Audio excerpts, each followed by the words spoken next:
welcome to the Barefoot Bushcraft radio show. Today is Saturday, June 15th, 2013, and we are broadcasting live on the Freedomizer Radio Network.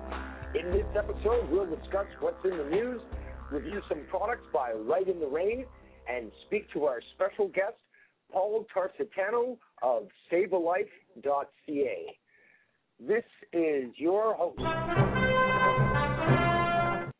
AD Venture, and I'm joined by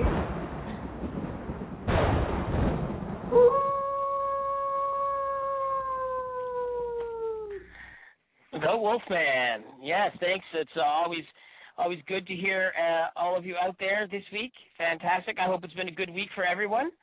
And I know AD Venture and I have had a fantastic week. Absolutely. We've got a lot in store, a lot of stuff going on with Barefoot Bushcraft, and the weather's been very favorable this week with a lot of blue skies and a lot of sunshine. Yeah, for sure. So we have, as always, a jam-packed hour here on Barefoot Bushcraft Show. So over to you, AD, and we'll get right into business. In the news. This week in the news, we've got, unfortunately, a tragedy to discuss. A hiker gone missing, and unfortunately, they haven't been found just yet. The story that you'll see, and we'll post that into the chat on freedomizerradio.com here, is a naked hiker on a spiritual quest goes missing in Washington State Forest. Now, unfortunately, in this particular case, what happened is this individual, her name was Maureen Kelly. She was camping with some friends there in Washington State Forest, and particularly in a place that was called Canyon Creek Campground. And what happened was she told her friends that she was going off on a spiritual quest. And unfortunately, by midnight, she hadn't returned, and her friends began the process to try to find her and contact all the authorities to attempt a search and rescue. Now, while I go ahead and post this information in the chat, why don't you give your perspective on this story, Wolf? Yes, thank you. You know, I think spiritual quests have been around in humanity since the beginning. Things like vision quests and going out into the woods to commune with nature on a level that people generally don't normally do. And I think it's a beautiful thing. And I think this young lady, I think it's amazing that she had the gumption to go out there and go out completely naked into the forest. And as someone of a very spiritual tradition, I can assure you that it is an amazing experience to do this. It's really something else to go on the vision quest, to go out into the woods, basically just like an ancient human would have. It's a beautiful thing. It's very unfortunate, though, that this young lady went missing, and I haven't seen anything updated on the news about her story, and it's very, very unfortunate. I mean, it's difficult to speculate what may have happened out there and what may have happened to her out there. Now, the article did say, one of the articles said that she had a fanny pack, but it doesn't actually tell us what was in the fanny pack. Now, it said that, like myself, she went out in her bare feet and went out completely naked, which is, like I said, a beautiful thing. But I guess that's the last we've heard from her, so I have no idea. I guess anything that could have come from this, you know, you hope it's a very good thing, that they'll find her crouched down under some trees somewhere and a little worse for wear, but alive. But it's been a little while, I guess. It has been a lapsed fair bit of time since they've heard anything from her. Now, in regards to that fanny pack that she was carrying, apparently she was carrying a compass, a small knife, and a few other unidentified items, according to the articles that have currently been posted. Now, according to her family, she was a competent hiker, but her friends and family were also worrying about being naked and unprepared and exposed to the elements. So just to let you know, this is a side comment. The article gives sort of a duplicitous aspect. You've got both. It's saying in the same paragraph, really, that she was a competent hiker, that are according to her friends and family, but they were also concerned about her being naked and unprepared. So clearly, you know, the article itself is not giving you a lot of information. And unfortunately, again, as we've unfortunately have to bring up in our conversations here, the media likes to sensationalize these sorts of situations, especially something where they would say, oh, this is hokey or this is weird, a spiritual quest. And there's absolutely nothing wrong with the spiritual quest, and a lot of people are actually in great need of one to proceed to a level of understanding with their fellow man and with the environment itself. And we're not talking about something hokey, and weird. We're talking about actually, reaching into yourself and seeing the true meaning of your life. And these articles, unfortunately, place a bad light upon these situations and say, oh, this person clearly had mental health issues or something like that, when in fact it clearly appears to be something where it could have been an accident, being unprepared for an incident, and it may have not necessarily been the fact that she was out going naked on a spiritual quest. It might have been, a cougar. Again, this was in Washington State. So there's cougars, there's bears, there's all sorts of animals there that are predatory that, unfortunately, she may have been prey to. So we can't speculate about that. But the big thing that we should not do is cast a bad light on spiritual quests themselves. I completely 100% agree. Like I said, I think one of the things that our westernized culture, and we talk a lot about Western culture being different than many traditional human cultures, is that we've lost that. We've lost that. Mark Morey talks extensively about this, that we have lost our rites of passage. We have lost our ancient culture. There's so many people out there, and this is a crying shame, and I suppose it says more about society and the individual than it does anything else, where they say that we don't need religion. It's not part of society anymore. We don't need spirituality. It isn't part of humanity.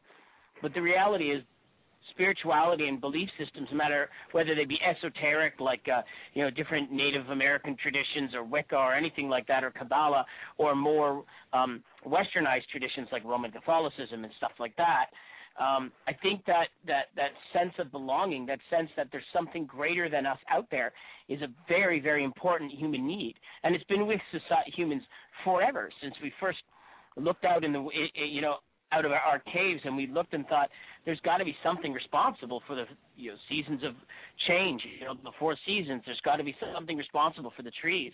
It's very, very important, and I think our coming of age and our of becoming an adult used to be always to a rite of passage.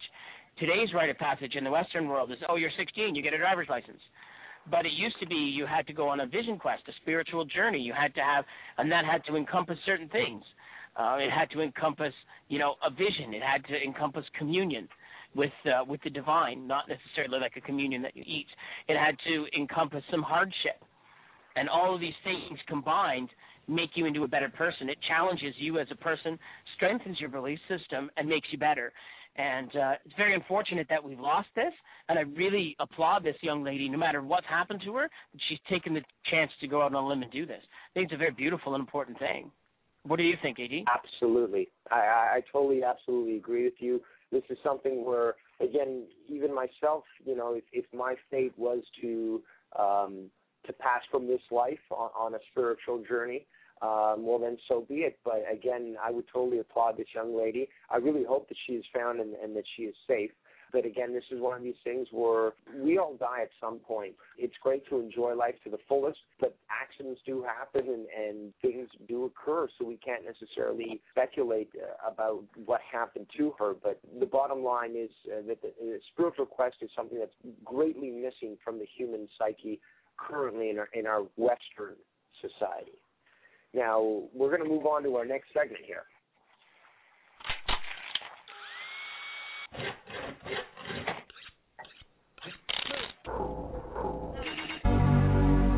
Tips and tricks. This week in our Tips and Tricks segment, we'll be reviewing the Rite in the Rain notebook. And we've actually just posted a video on YouTube of a review of this particular item, and I'll just post it right now while Wolf tells you a little more about it. All right. Well, Rite in the Rain products, I have to first of all state that we got a beautiful sponsorship from It's called Trail Outfitters, and Trail Outfitters was gracious enough to send us a large care package filled with notebooks, not for our consumption, but actually for our destruction. And the whole point of them sending us all of this stuff was not for us to be like, oh, yes, let's give them away to everybody, but to beat these things to death and see how much they could take. So thank you, first and foremost, to Trail Outfitters for donating a bunch of product for us to use and abuse. And we'll put their website, actually. It's trailoutfitters.com, and you can go on there. Really friendly staff.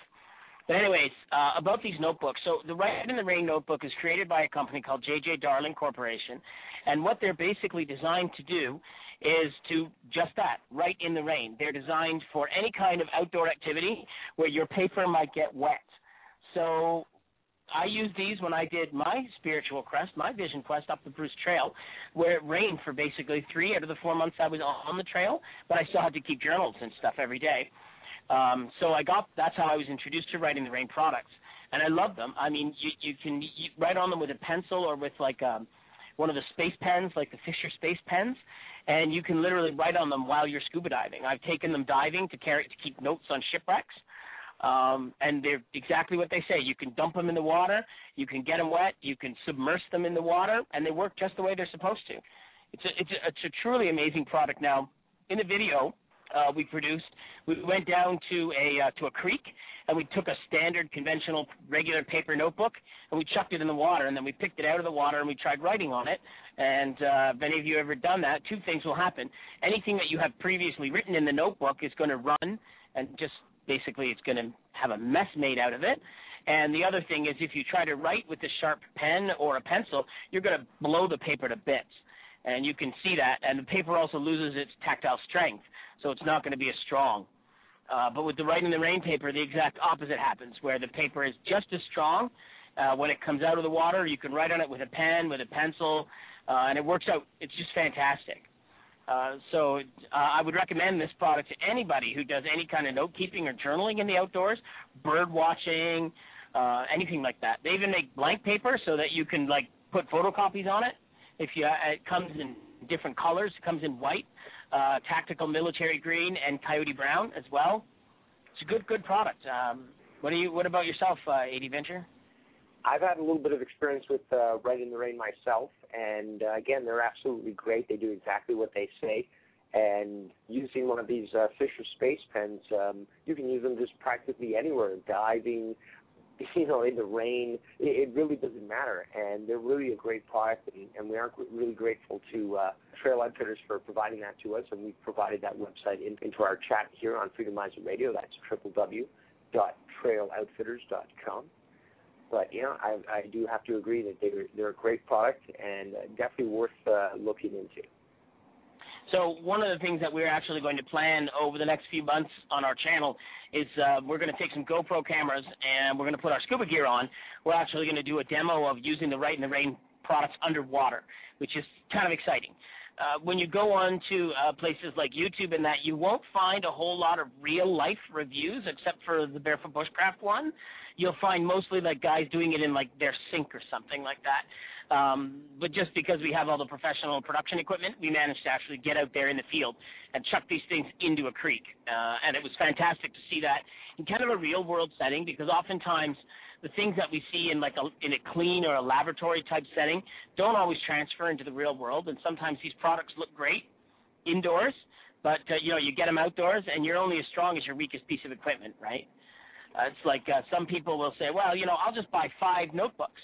But if you really need that notebook, then it's worth it to spend the extra couple dollars on this notepad. I think they're $7 or $8 for some of them. It's well worth it to have a product that won't fail, right? It's like axes and other equipment. If you spend the extra money now, when your life depends on it, you're going to be in a much better position rather than, oh, no, I can't write. And a lot of people who have found themselves in a position where they have to survive for a little while on their own, that writing is a great way to get their thoughts down, and it's a way to help keep their sanity.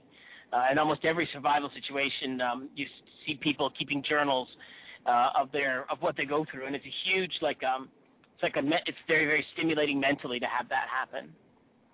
It's also very reassuring psychologically. Being able to write your thoughts out is very reassuring especially when you are in one of these survival situations. But it's also a very good idea to always have a pen and some sort of pad to write on in your normal day-to-day life so that you can write any ideas down and be more productive. From someone who's actually taken that to heart, I've become infinitely more productive by just having a pad and pen next to me when I can write any sort of note down, no matter what the condition, really, if I'm in the rain or, in the sunshine. So it's very useful to be able to have some sort of writing utensil to get your ideas out, to be more efficient and to express yourself creatively. For sure. And, and then if you're into the different types of pens, there's so many different types of Fisher-compatible pens, including there's the Uzi tactical pen, use out on that as well. So, it's there's all sorts of different ones. If you don't want just your basic pen, and they can range in price anywhere from $5 all the way up to $100. Some people, like myself, for example, I'm really into pens. It's kind of silly in this day and age, but I really enjoy having them around. So that's, again, something that, something that's just something unique, and something that a lot of people take pride in. And there's definitely something very ancient when it comes to putting pen to paper. We've been doing it for quite a long time, and unfortunately in this technological age, we're becoming less used to penmanship and writing and even exposing our hands to a pen to write a note down. And if you take a look at the manner that a lot of people write these days, it's actually quite atrocious, at least if you compare it to the standard that may have existed 20 years ago for elementary school students, where you had to be able to write in cursive as well as print legibly and have it understood. And unfortunately, these days with all the smartphones and all these computers, people write just about anything that they want. Even though spell check is available, they definitely don't use that. And on top of that, the vernacular is changing to allow for letters such as U to actually represent the word you, Y-O-U.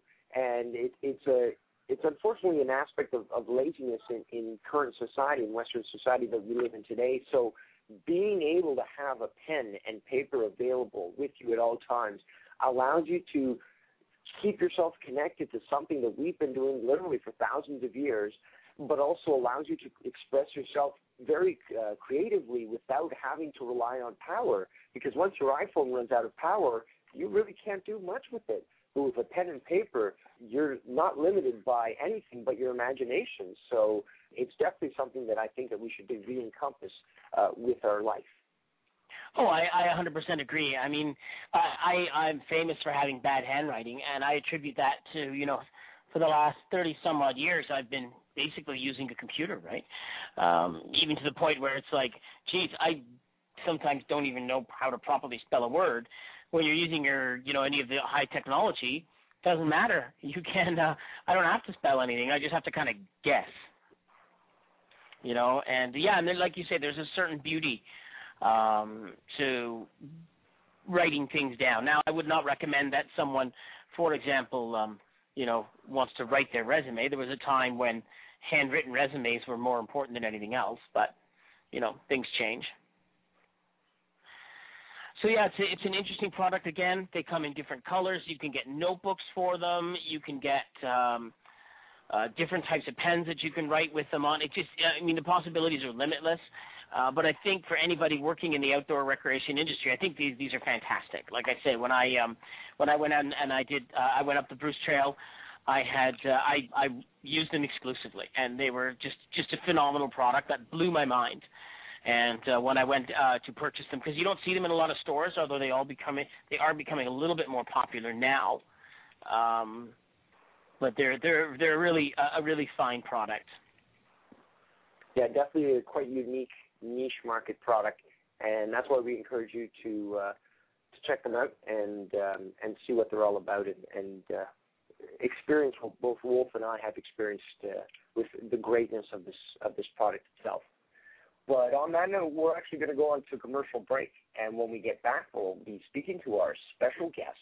This is A.D. Venture and the Wolfman, and we'll see you on the other side. Want to spread awareness to your neighbors, family, and friends about what is going on in our country today?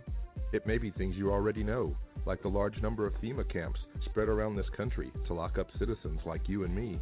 What legislators are doing to strip states and people of their sovereign rights.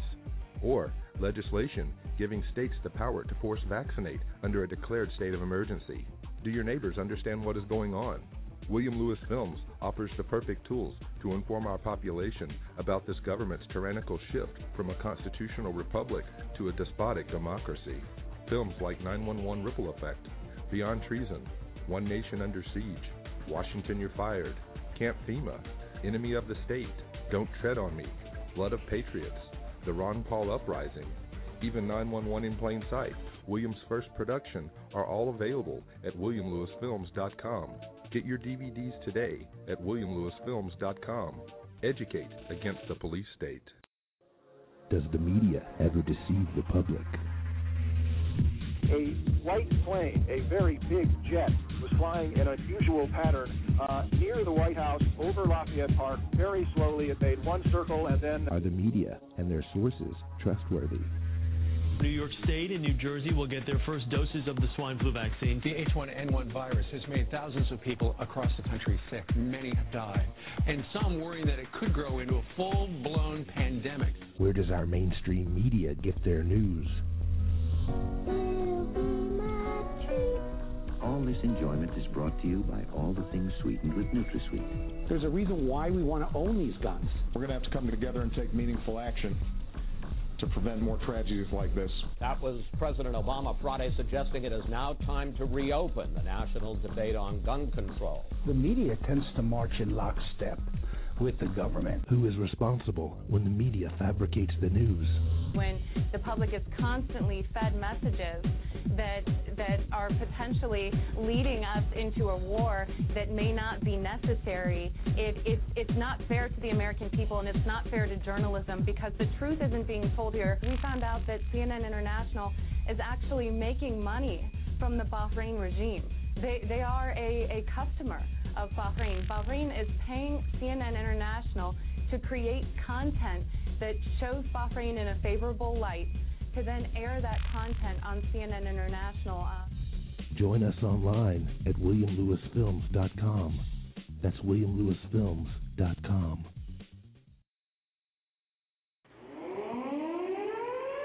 This is Mercy. If you're listening to this message, warriors, you are the resistance. Warriors, you are not alone. There are pockets of resistance all around the planet. We are at the brink.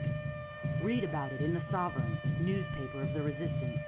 Available now at newsstands everywhere.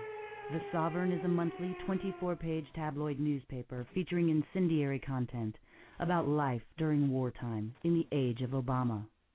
Warriors, keep to date every month. Remember to read The Sovereign, newspaper of the resistance. Available at newsstands everywhere. This alert is for all you boppers out there in the big city, all you street people with an ear for the action. This is Mercy. If you're listening to this message, warriors, you are the resistance. This is Mercy. Mine will be the last voice you will ever hear. Don't be alarmed. Get ready for the epic new documentary adventure ride of your life. Shade the Motion Picture. Hub you into the globalist domain and embellish in Burma's film. Nothing in this world works the way you think it does. Nothing. Governments do not operate the way you think they do. Banks do not do what you think they do. The police department is not here for what you think it is. Nothing in your world works the way you think it does. We have to let them know that their world government has been identified, and they thought they'd include the world economy to bring in a worldwide police state, but instead it's going to bring them down. You have to stand up, speak out. Shade the Motion Picture. Order your copy of the DVD today at ShadeTheMotionPicture.com. You know the Constitution like the back of your hand. You've read books, listened to podcasts, attended lectures, surfed websites, and watched videos. You've made liberty your life's goal, but something seems to be missing. Stickers from LibertyStickers.com. Exercise your freedom of speech with the world's most dangerous bumper stickers. That's LibertyStickers.com. But wait, there's more. You can buy Liberty Stickers wholesale. Get them for 99 cents each when you put 100 or more in your shopping cart in any combination. Sell them or give them away. They're great for gun shows, flea markets, fairs, outreach, and more. Earn extra money, promote freedom, and spread the word. Need custom stickers, labels, or decals for your organization or business? Liberty Stickers makes them. Go to LibertyStickers.com to order or call 877-873-9626. LibertyStickers.com, the world's most dangerous stickers. Get ready for the epic new documentary adventure ride of your life. Shade the Motion Picture. A view into the globalist domain and embellish Burma's film. Nothing in this world works the way you think it does. Nothing. Governments do not operate the way you think they do. Banks do not do what you think they do. The police department is not here for what you think it is. Nothing in your world works the way you think it does. We've had to let them know that their world government has been identified, and they thought they'd include the world economy to bring in a worldwide police state, but instead it's going to bring them down. You have to stand up, speak up, speak out. Shade the Motion Picture. Order your copy of the DVD today at ShadeTheMotionPicture.com. Thanks for joining us here on the Barefoot Bushcraft radio show. You're back here with A.D. Venture and the Wolfman. And we've got a very special guest lined up today. It is Paul Tarsitano of Save-A-Life.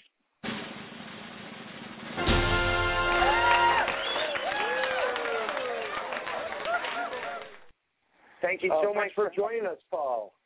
Oh, thank you for having me. I'm glad to be on. That's great. Well, why don't you share with our audience today on Freedomizer Radio who you are exactly and what is it that you do? Okay, well, I work full-time as a paramedic, and I also run Save-A-Life as the head instructor for Wilderness First Aid CPR. I also have other hats that I wear. I teach wilderness survival with WSC Survival School with David Arama.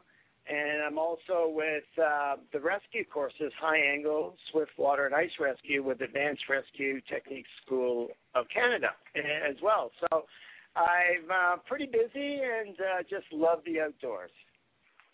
Wow, that's pretty cool. So so in the medical field and into outdoor rec, that's pretty awesome. How did you get started in doing that? Well, it's a long story. About 40 years ago, when I was a teenager, let's just say the law got the better hand of me, and the judge gives me an option. The judge gave me an option when I was a juvenile, rather to go to a training school or to a week-long canoe trip.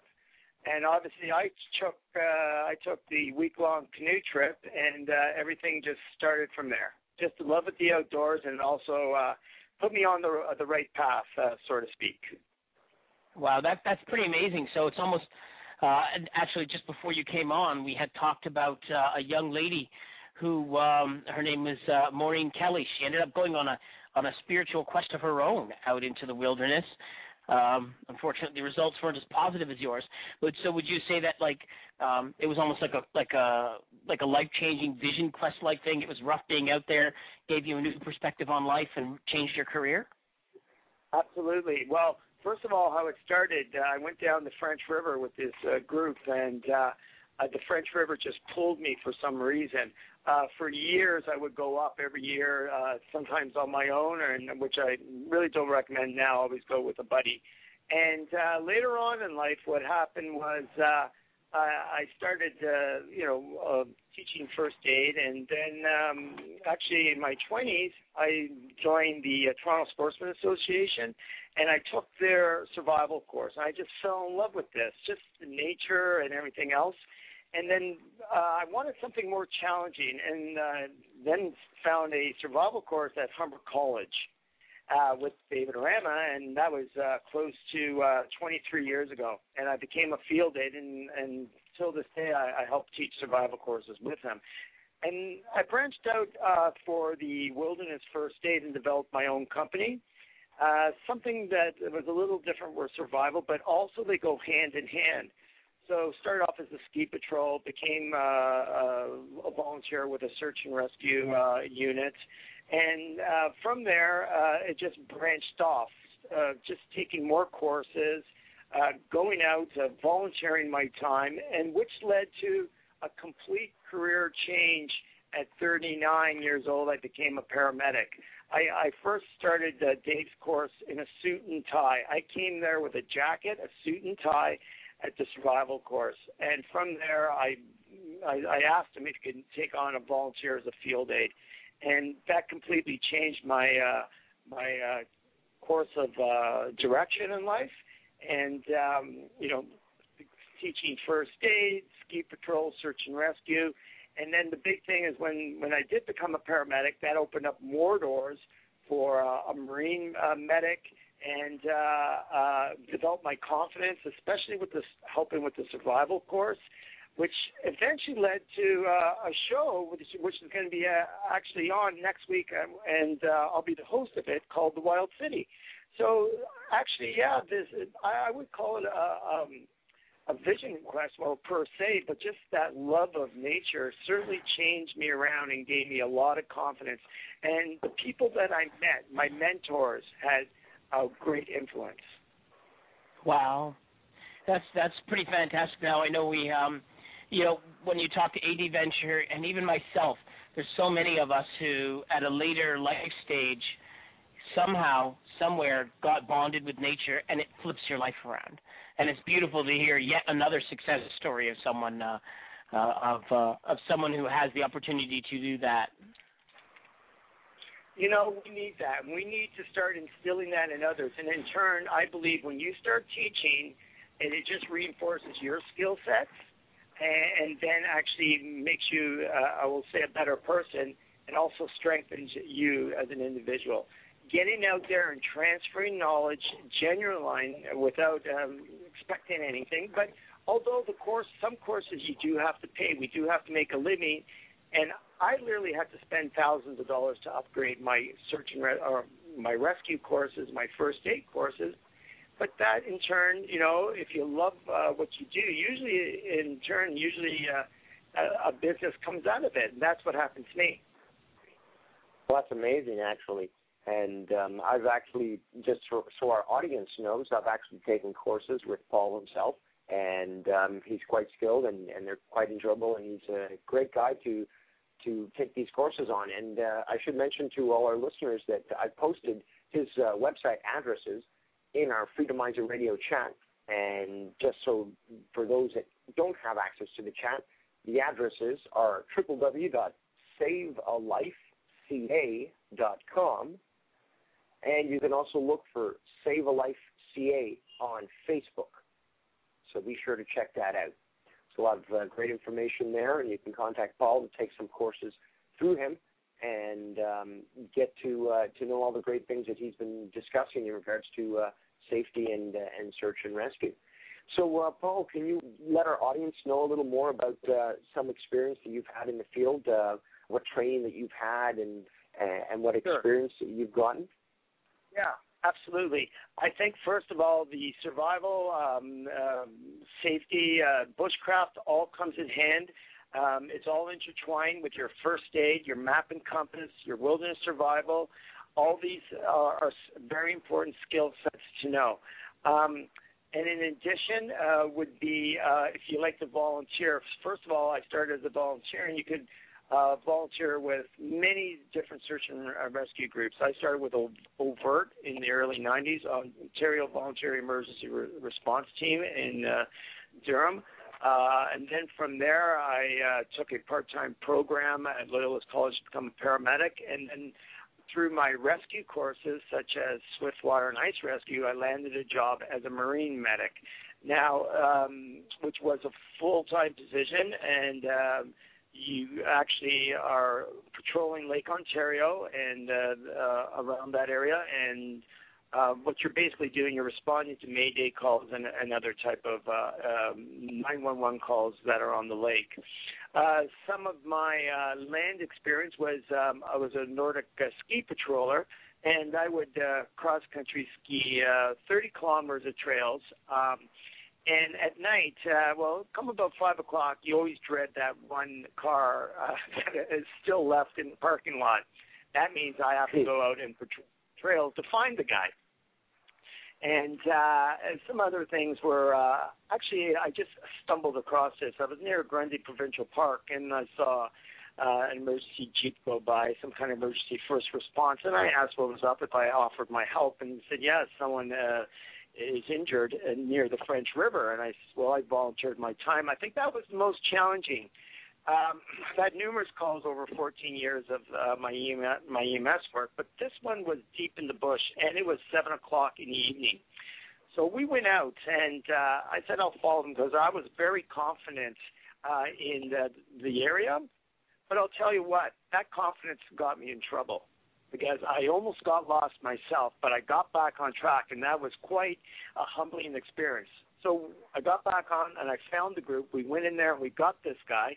And it took, get this, now if you want to carry someone out of the bush, it took 14 of us 3 hours, and with plenty of headlamps and things like that. So search and rescue is really a great rewarding job, but it certainly takes a lot of work, and you see things that are very unpleasant. So the skill sets, again, that really come in handy with the search and rescue would be your map and compass, your survival skills, take courses in first aid, and you go all the way to wilderness first aid, which I recommend taking an advanced wilderness first aid, 40 hours, because you really have to look after yourself if you're going to look after other people. So these are some things that was very trying. We got the fellow out. We had to backboard him and everything else, but he was fine. We just took spinal precautions. And I could go on with other events, finding people that were hypothermia or hypothermic, and realizing in a wilderness first aid situation that you have to make some form of diagnosis and what are the signs and symptoms of the hypothermia. And, and that comes back to prevention. You yourself, if you're ever going to get involved as a leader or a search and rescue personnel, have to realize how to prevent the number one killer is exposure or that environment. How are you going to protect yourself from the environment? And there's many ways. And there comes to me one of my, actually a famous saying, Norwegian saying, is there's no such thing as bad weather, only bad clothing. And let's remember, again, what is the most important survival kit? And that's our attitude. And that is our attitude and the brain. You got to look after your brain. And all said and done, when that brain starts to cool, you lose, every degree it cools, you lose about 7% of brain function. So what you're doing out there, and I've watched some of your videos out there, showing how to start a fire, talking about survival kits. That is very important because, the wilderness is a beautiful place. And what I love about it, because it teaches you to be independent and you develop confidence once you develop those skill sets. But we have to also remember a lot of us from the city now are really not prepared. What is the number one habit you see a lot of young people do when they're crossing the street, and which is a killer? They're texting. And they don't even look a lot of them are not even looking when crossing the street. Imagine putting this individual into the bush now or in the woods, and they get lost. What do you think they're going to do? But I tell you, if they got a little bit of knowledge, they can use that smartphone, the cell phone, to hopefully dial out. But if they're out of range or whatever, you could get an app for a strobe light on there. You could get some apps for a compass. So actually, that smartphone can come in handy. Yeah, that's amazing. Now, I know. Yeah, with the story that we just covered just before you called in was a young lady who disappeared into the woods completely naked. And while that may seem silly, if she was prepared for it, I think it would be a really amazing experience. Because the number one shelter that we have, of course, is our clothing, right? That's right. Absolutely. Our number one shelter is our clothing. And, and also if you pick their clothing, right, what is the materials? In Canada, this may be old school or old news, but maybe new for some of your listeners, that cotton kills in a lot of ways. It draws away moisture. So we, pick something that works away moisture, a wool or, polypropylene, synthetic, something like that, fleece, and dress in the layers. We keep on talking about that. But I think the big thing is really to take a course and, choose a course by looking at who the instructors are and their experience. So this is one thing I do talk about on, it's called The Wild City, which will be on Thursday. And I'm going to be hiking the Rouge, 2 trails on the Rouge, and I talk about clothing. And, I love the Rouge Park. It's right in Toronto, and it's something very special about it. And, it's a huge piece of land that is pretty wild in there, even in Toronto. So that's what I like to actually get people out and get the kids out, get the families out, but they should also be a little bit bush-wise and, what to bring, what to carry, how much water they should bring, and clothing, their footwear, if they're not used to walking on a path, because most of us are used to walking on the sidewalks. Yes, for sure. So. Yeah, and that's an amazing. So now, is there any charge to this? Is it like a radio broadcast or television, or if it's like a live course that you're running? Oh, okay. The show is just a regular. It's going to be on Rogers. So the courses I do run are mostly wilderness first aid CPR, and these are accredited courses through Heart and Stroke and Save-A-Life. So these courses, I supply a certification. So there is a fee to that, to the certification. But I do volunteer my time. Just this morning, I went out and I did a patrol on the Rouge Park. I'm a volunteer ambassador and hike leader. So I believe in volunteering and just getting out. And every so often, I'll have some people ask, can you come out and do a show some fire starting or do a lecture on hypothermia? And sometimes, yes, I will say yes. And I don't think it degrades my value or anything like that. And I do believe in, just addressing some groups and getting out there and sharing some knowledge now and then. I think it's actually worthwhile to do. I have to ask you, Paul, you were previously making a mention to something that's coming up for you, something that's actually quite astounding and important, the world premiere of your TV show, Wild City. Why don't you tell us a little more about that, because I'm really excited to hear about this. Okay, well, I've always been doing some, shows now and then, more on the news, and talk about safety and wilderness safety now and things like that. And I finally, after all these years, I'm in my 50s now, but, I've always wanted to get a show to really highlight my background. So what I'm going to do is actually showing my whole personality, really, the love of the outdoors, talk about nutrition, health, some fitness, but also it's going to be a little bit different, that I'm going to show some safety tips in there as well.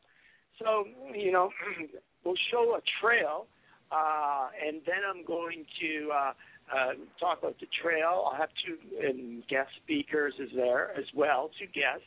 And then we'll talk about the wildlife, and if there's an emergency, there'll be certain different types of emergencies, and I show them what to do, how to pack, and we'll go from there. It's really trying to address the average fellow who has never even gone out, and slowly get them into or onto the trails with themselves, with their families, with friends, and if they need to go with somebody, I talk about different groups that will lead a hike for them, and they can meet other people that way as well.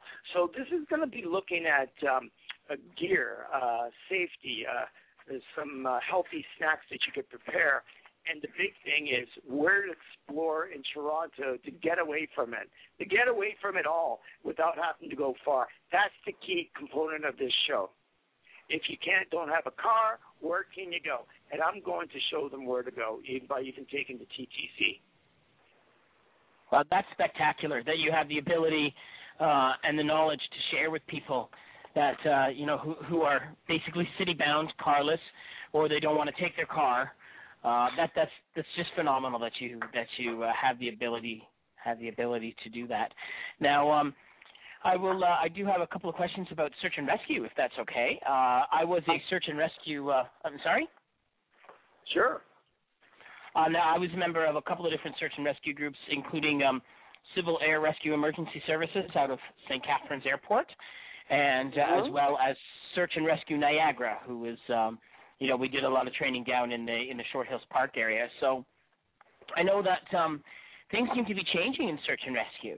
There seems to be a little bit of public confusion about search and rescue, as in, like, there's some people out there who either true or not believe that if you get rescued, it's covered.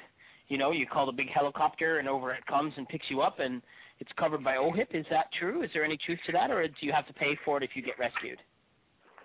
This is a good point, and I know you were with, you were mentioning Casera. That's right. And that's a really popular and very well-known search and rescue dude, so I commend you on that. Basically, it depends on whether or not you've been negligent. I know in BC they've been charging people, and even some places in out east, if you were completely negligent. I know, for example, in British Columbia, they were charging skiers who, or snowboarders where they go out of bounds. And a search could cost thousands of dollars. And these people, they've been charging because of their gross negligence. Now, if you are lost for no fault of your own, you left the trip map, and you have a survival kit, and things just went wrong, right? But you were prepared. I will say that it's highly unlikely that you will be charged if you were prepared. Like, things happen even to the seasoned people. Okay, it happened to me. I wasn't lost, but I was medically incapacitated on a path, and the EMS people had to come and get me. So I had a situation, but I only had to pay for the ambulance, the fee itself. But if you, as a person, you leave trip maps or details of where you're going, you've maybe even let the OPP know if you're taking a group in. And if there's a mishap, it's highly unlikely you'll be charged. But if you're taking a group and you don't inform anybody, you don't take any of those safety precautions that have been said many times over your show, you could be charged with negligence or gross negligence, especially if you take the group out. That's what we want to get the point across, is that you got to be prepared and be aware of, yes, the wilderness is a beautiful place, but, it can be very dangerous. So the search and rescue have been kind of pushing in regards to charging people that have not been prepared and or actually going off bound skiing, especially in BC. That trend seems to be coming up because, as you and I know, a lot of us are volunteers that do the search, but initially in Ontario, the OPP will do the scout, and then if they have to call on the water, we have volunteer Canadian Coast Guard, but then if they call the Canadian Forces or the SARTEX from Trenton, CFB Trenton, that's thousands and thousands of dollars to get that helicopter up in the air. Thousands. Now, if you're in a boat and they realize that your boat's sinking and you don't have a VHF radio or you don't have any flares or anything like that, you could be charged for those items as well. So those are some things that, yes, there seem to be more. I think our society is heading to more of accountability for the person. But I wouldn't want to tell. Sorry, yeah. Go right ahead. I don't want to be saying, like, if you are, you do everything you can, the best you can. You're carrying a map and compass. You've done, your homework. You're taking a group up. You trip itinerary, things like that. It's highly unlikely that you would be charged because you're basically doing everything that you've done, but there is mishap. And I really don't believe that you could be charged with mishap. Wow. Well, AD Venture and I, although we're starting to run out of time, we have had quite a few conversations about this, including the two of us. We'll go out on a day hike, fully prepared to spend the night, even on a simple day hike, and you pass somebody 12 kilometers up the trail with nothing but a bottle of water. And it's like, wow. I hope everything's okay for you. And, the best way to sum this up is there was a movie called Souvenir of Canada by Douglas Copeland. And in that movie, he said that the wilderness loves you, but it's also trying to kill you. And I think that can really sum it up. Yeah, absolutely. That's a great saying. That's so true. But that's what draws us. We live in Canada. It's a wild land. It's a beautiful land. Let's go out there and explore, but yet let's not be foolish about it. Let's take courses. Let's go out with people that know what they're doing, and let's get out there and enjoy, and let's be prepared, basically. That's great advice, Paul. And now, can you tell us, before we end the show here, if you have any plans in the future or what's in store for SaveALifeCA.com? Yeah, absolutely. I'm just going to increase my courses. I like to eventually have some people get on board to help teach some of the courses. I'm getting older now, and but really like to see people develop a whole round approach of teaching wilderness first aid. A little bit of their survival. They're well rounded in the woods. And also, I like to develop more of my show and get out there and start hosting more TV shows, more episodes, and have guests like you two on.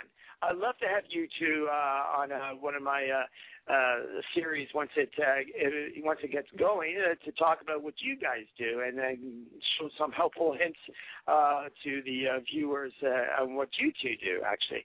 And just develop and teach and get out there and spread the message. That's what I want to do. Wow, that's fantastic that you can do that and that you have that ability. And I think that's what most of us are out here for. It's just a sort of, to get out there to show what we know and do what we love, I think, and that's most important is to have that passion. I'm the same as yourself. I have I teach wilderness first aid, standard CPRC, and my real passion, strangely enough, is the pet first aid course. I love that course through St. John Ambulance. That's why I got into teaching first aid. Mm-hmm. Yeah, same with me. Many years ago, I started with St. John also. That was over 23 years ago. I was with St. John. That's pretty phenomenal. Well, it looks like we've come to the end of our show, but I would like to thank you very much for coming on and sharing all of your insight and your experience with us. We're always very happy to have you, and I'll give it over to AD Venture to close us up. Yeah, that's right. We've been joined for the last half hour by Paul Tarsitano of SaveALifeCA.com. Be sure to check him out and learn all about him on his website. Look him up on Facebook as well. And be sure to tune in next week. We'll have a lot more in store for you here on the Barefoot Bushcraft Radio Show on FreedomizerRadio.com. This is AD Venture and the Wolfman, and we'll see you next week.